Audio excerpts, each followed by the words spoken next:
Hey, this is Tim Parsons with Tahoe Onstage. I'm here at the opening afternoon of Live at Lakeview 2014 with the headliner, Peter Joseph Burtt. Thanks for coming down, Peter. Thanks for having us over here. Happy to be here. You have a very interesting background.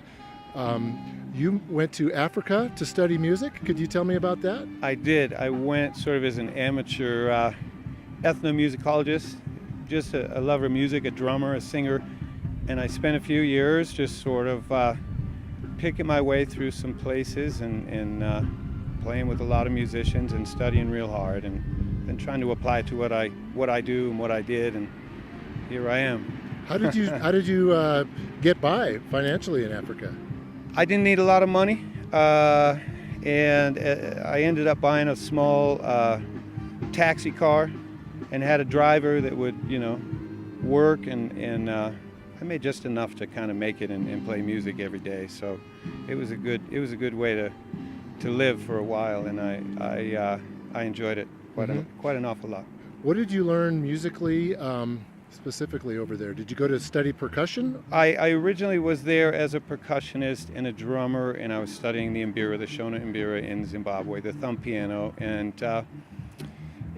cultures where oral history and poetry work hand in hand with the rhythm and the melody. And then that led me ultimately to the kora, which is sort of the grandfather of all of that over there. And that's sort of where I ended up.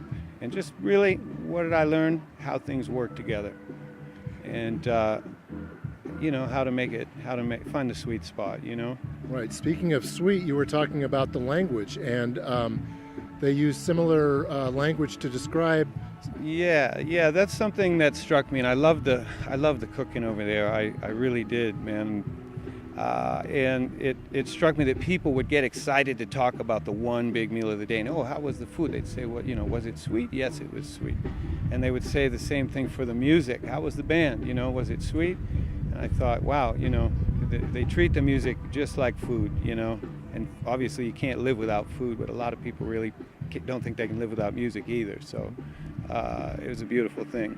And tell me about this instrument when you see Peter Joseph Burtt and the king tide. Yeah, people they're going to ask because you don't see too many of them. It's kora, from West Africa. This is one that I made here with help from a couple of guys. It's a 26-string type of a harp with a gourd body and a skin soundboard. And we don't play traditional African music. We play original music, and we play versions of great songs that we love. New Orleans stuff, blues, a Dylan song, a Marley song. We're just searching for good songs and trying to put our own spin onto it. So time will tell. And tell me how you got together with the Mama's Cooking guys and a jazz cat named Miles.